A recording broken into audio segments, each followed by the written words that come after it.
and approval.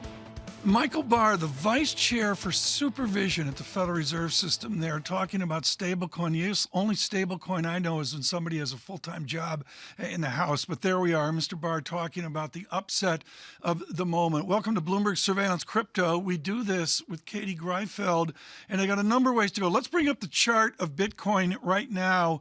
And what you need to know, it's a series of lower highs since November 14th and has rolled over ever so slightly in the last hour, down $62, under 16,500. When all of these players look at the price of Bitcoin, how does that correlate to their future? How are they linked to the price of Bitcoin? FTX, Mr. Silbert of, is it DGC or DCG? See, I got it. Whatever you said, I agree. But how is it linked to the price of Bitcoin? Well, if you go to SBF's tweets, there's a lot of letters here. If you go to Sam Bankman-Fried's tweets, basically, he said that FTX was over their skis on leverage. Maybe that's not such a horrible thing, or it's less bad when the line is going up. But that chart's amazing because it just shows, like you said, this grind lower, this continued step down. And now we're sitting at 16,000 on Bitcoin.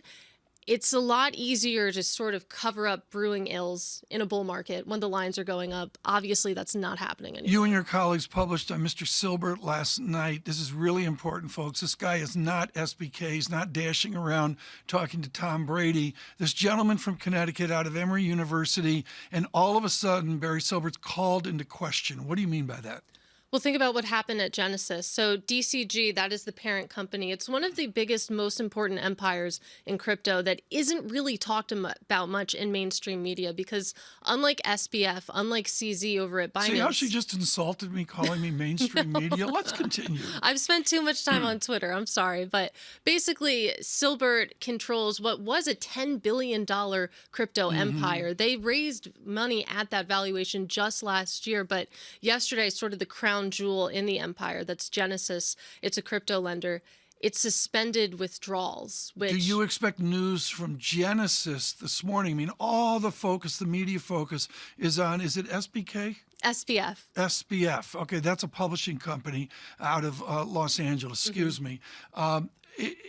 All the focus is on the guy going into bankruptcy. Are we wrong? Should we focus on Mr. Silbert? And do you expect news there today following on the shock of yesterday? I think there's a lot of really deserved attention paid on SBF. Just the unravel has been fantastic, but it is really important to watch the fallout here. Watch big lenders such as Genesis. If you had asked me 2 weeks ago, would I expect news yesterday, I probably would have said no. But given how fast everything is moving, it's something to watch for. Bloomberg has reported that Genesis has hired advisors to look at options here. We don't know specifically what those options are, but they've hired people to that effect. Unfair question, but it's Unfair Thursday. Fossils like me and the ever young Liz Ann Saunders all say, why hasn't Bitcoin gone down more? How do you respond to that? No, Tom, it's my only good question of the day. Stay with me on this. Why is Bitcoin not trading at, you name the price? I actually tweeted to that effect yesterday, and the tweet got 2,000 likes. Why isn't Bitcoin lower? I've never done that. When you consider the just 2 weeks that we've lived through and the fact that we're still at $16,000. It's not $69,000 where we were a year ago, but there is this resilience sort of built into the market. Even today, Bitcoin is it a market? That's the key question. Is there, see how she looked at me on radio, folks? She was looking at me like, what do you mean it's not a market? Come on, the regulators like Michael Barr are saying, we aren't sure this is a market. So it's gone 60,000 to 16,000. How does it get down lower other than one of these elephants just saying, go to cash?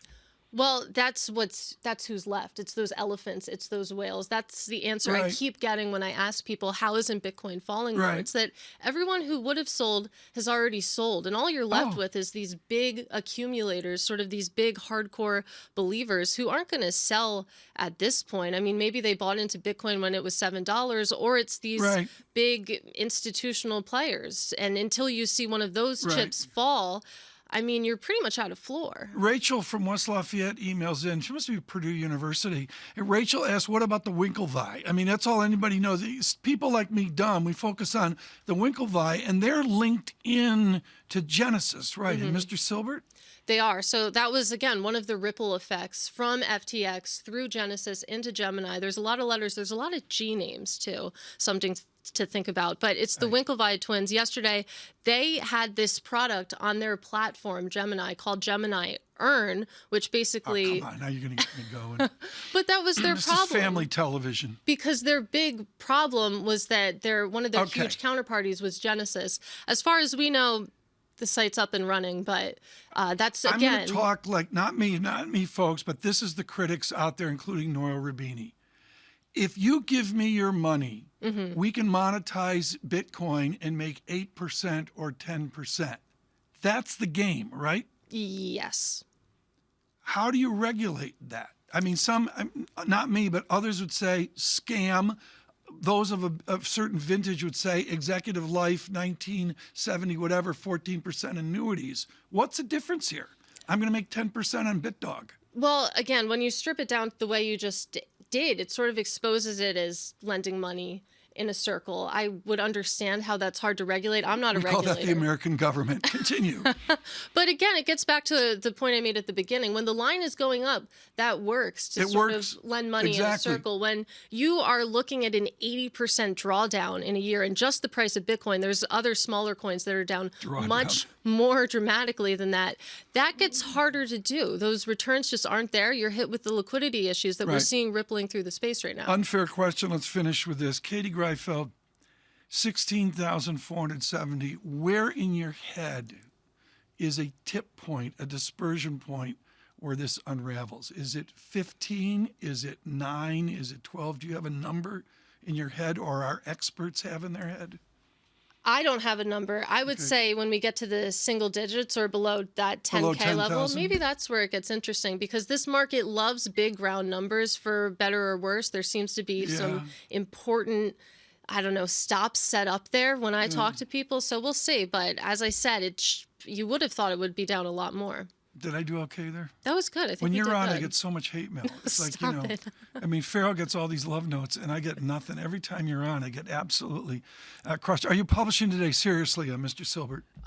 My boss would certainly hope so. Okay, well, slide it out to an 8-hour workday from 6 hours. Katie Greifeld, there on all that's going on in this, and we'll continue to follow this. I really want to commend on radio Paul Sweeney and Matthew Miller in the 10 o'clock hour with some solid knowledge on all of this. For people like me, distant and removed from this, I learn every time they open their mouths. And I guess Crypto Show, did they get to Tuesday on the Crypto Show? Yeah, that was Tuesday. I mean, they got another one coming up next Tuesday. Yeah, right? We got to wait all the way till then. Well, we should do one every day, the way this is going. 16,462.